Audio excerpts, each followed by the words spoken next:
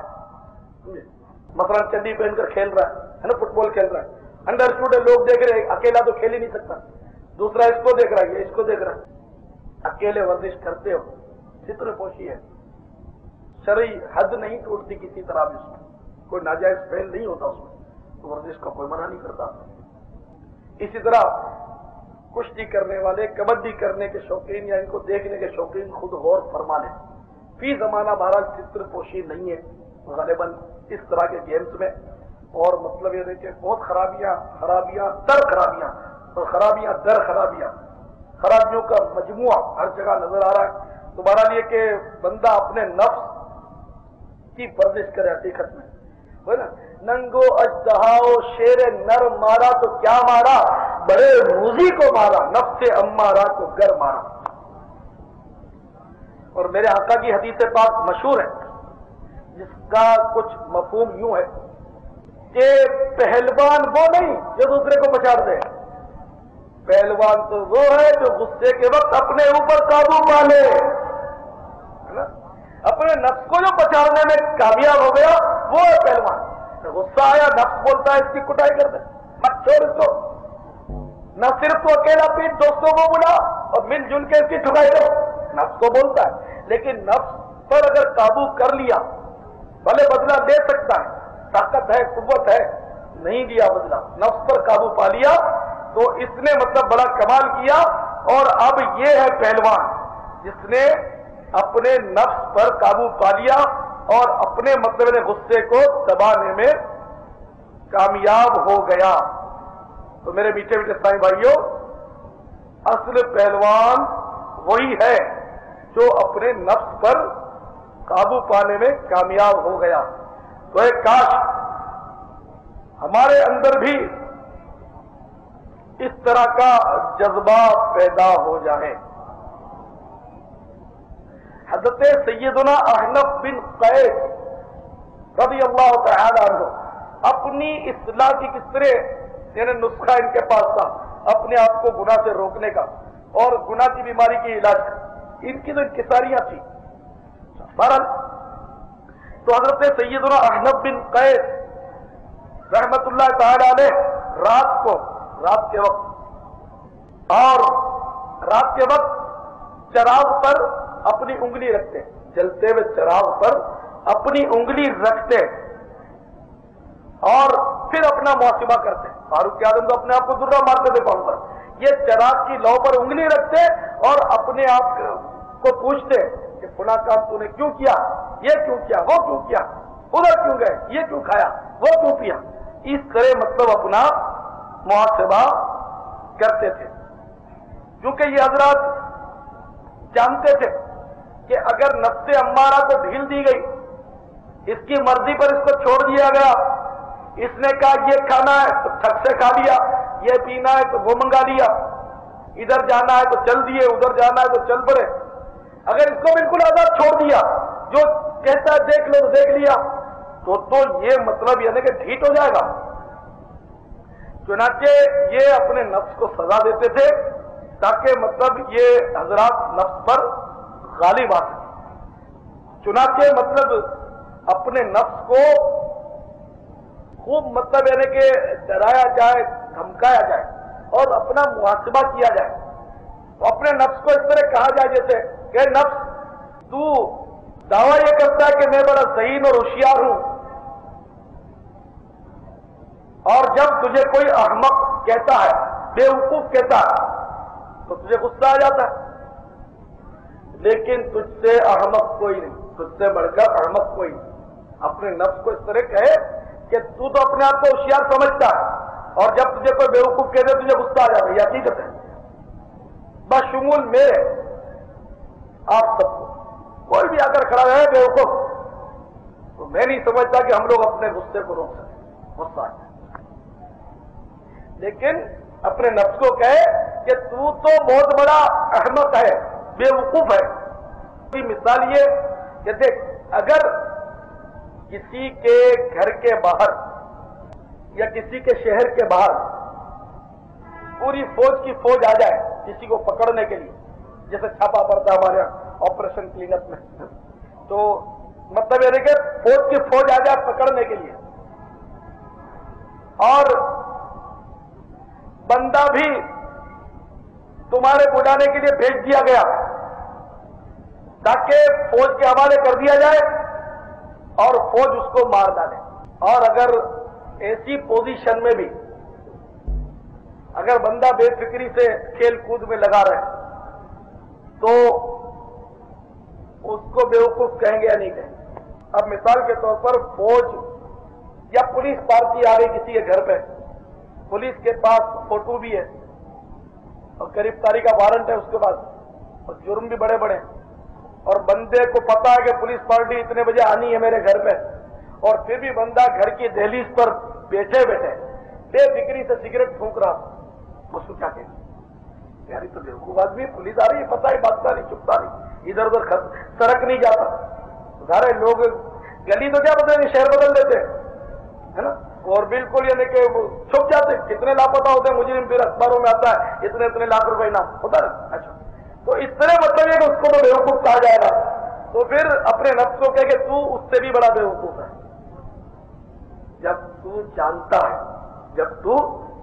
ہے کہ تیرے مطلب تیری بستی اور تیری آبادی کے سرے پر مردوں کا لشکر تیرا منتظر ہے، قبرستان مردوں کا لشکر تیرا منتظر ہے، اور تجھے بتا دیا گیا ہے کہ تیری گرفتاری یقینی ہے، پولیس سے بندہ چھوٹ کر بھاگ سکتا ہے، ممکن ہے، ملک الموت علیہ السلام سے چھوٹ کر نہیں بھاگ سکتا، تیری گرفتاری یقینی ہے، تیری گرفتاری کا وارنٹ جاری ہو چکا ہے، آج نہیں تو کل تجھے دھر لیا جائے گا، یعنی ملک الموت تجھے پکڑ لیں گے اور مردوں کے لشکر کے حوالے کر دیں گے، اور مردوں کے لشکر میں تجھے قید کر دیا جائے گا، یعنی گڑھے میں بند کر دیا جائے گا۔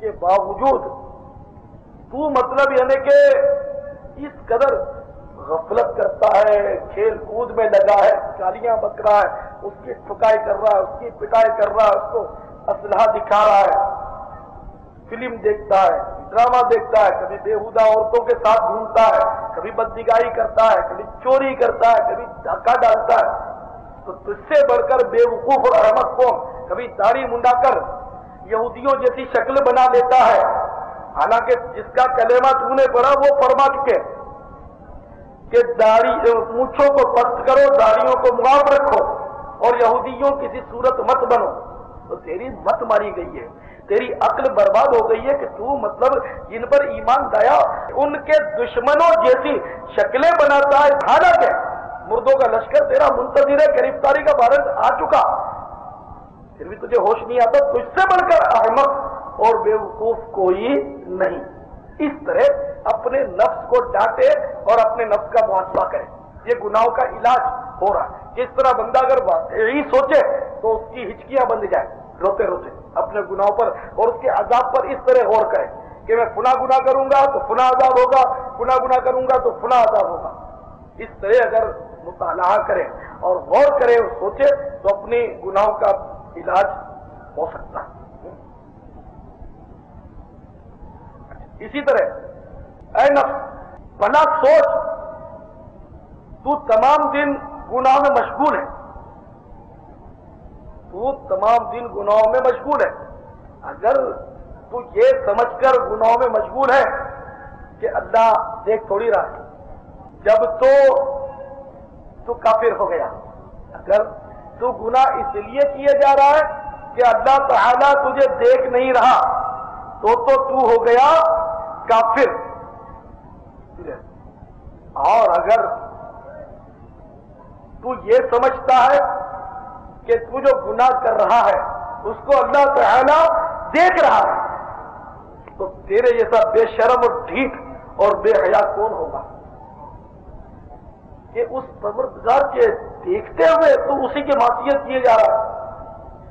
حالانکہ جس کو تو دنیا میں معزز سمجھتا ہے اگر سگریٹ پی رہا تو اس کے آتے سگریٹ تو چھپا دیتا ہے.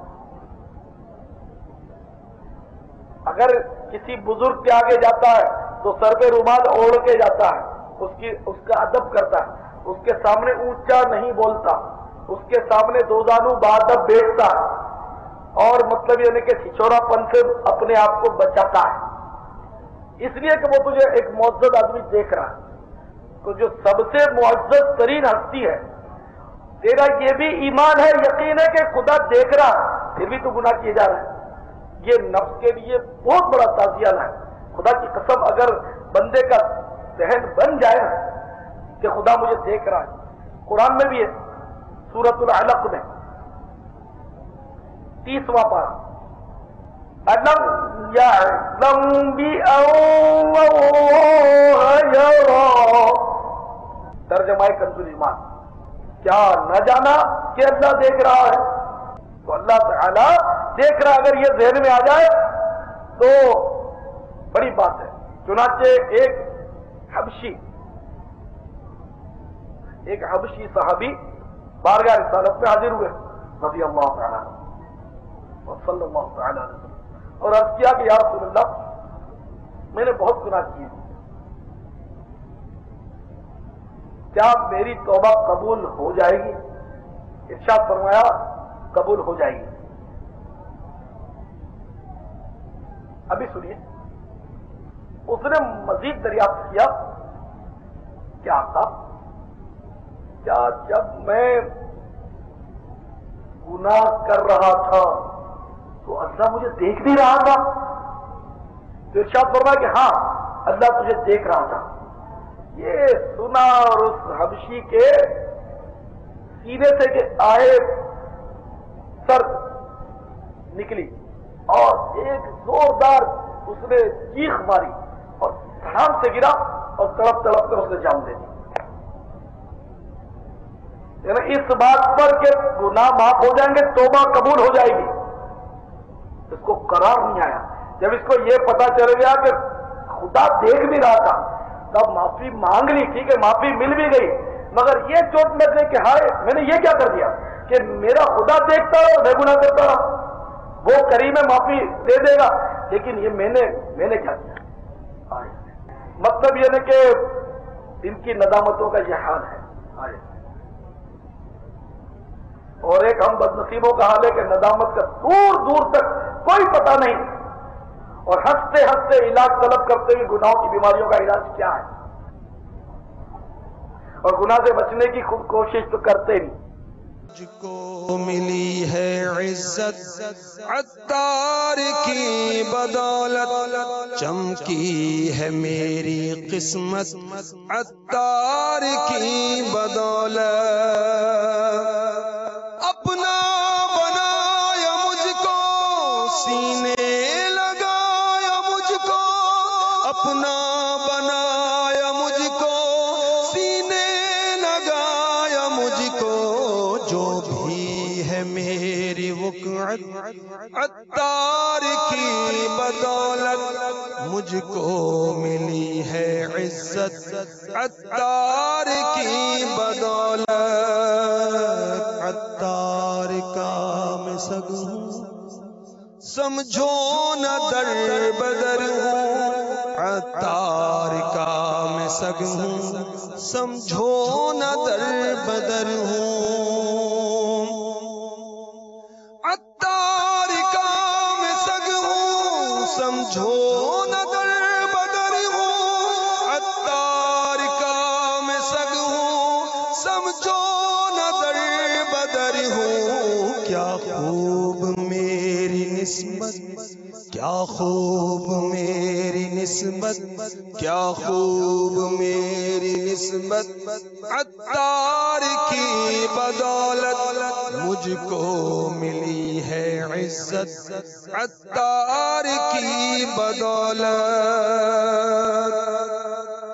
سرسبز ہے امام پر نور داڑھیاں ہیں, زندہ ہوئی عطار کی بدولت سرسبز ہے امام پر نور داڑیاں ہیں سرسبز ہے امام پر نور داڑیاں ہیں زندہ ہوئی ہے سنت زندہ ہوئی ہے سنت عطار کی بدولت مجھ کو ملی ہے عزت عطار کی بدولت۔ مکہ شریف کا سفر تھا تو نعت خوانی کا سلسلہ تھا، امیر اہل سنت پر دیوانگی کی کیفیت طاری تھی، آپ روتے ہوئے مکہ شریف کی فضاؤں میں داخل ہوئے، خانہ کعبہ المشرفہ کا دیدار یہ کرنے کے لیے قافلہ سوئے حرم چلا۔ جبل ابی قبیس کے نیچے یہ قافلہ جب پہنچا تو امیر اہل سنت نے الحمدللہ اپنے دست شفقت سے اسلامی بھائیوں کو مسجد الحرام شریف کی زیارت کروانا شروع کی۔ اللہ اکبر، جب آپ کے نرم و گداز ہاتھ وہ سر پر پڑے اور مرشد نے جب مسجد الحرام شریف دکھائی تو کیا کہنے، ایک نور تھا جو وہاں برس رہا تھا، لیکن نگاہ مرشد سے دیکھنے کا مزہ ہی کچھ اور تھا۔ قافلہ جو تھا وہ آہستہ آہستہ آہستہ نگاہیں جھکائے اپنے مرشد کے پیچھے پیچھے یہ خانہ کعبہ المشرفہ کے دیدار کے لیے چل رہا ہے۔ تو امیر اہل سنت دامت برکاتہم العالیہ کی جب حاضری ہوئی اور آپ مطاف شریف میں اترے تو دنیا و مافیہا سے بے خبر، اب آپ ایسے لگتا تھا جیسے کسی کو پہچانتے نہیں۔ حجر اسود کے استلام سے طواف شروع ہوا، اب پیارے مرشد کے قدم شریف جو ہیں وہ اٹھنا شروع ہوئے اور خانہ کعبہ المشرفہ کے ارد گرد طواف کا سلسلہ ہے۔ مخصوص انداز میں امیر علیہ سنت جب استلام فرماتے تو ایک کیفیت ہی کچھ اور تھی امیر علیہ سنت کی۔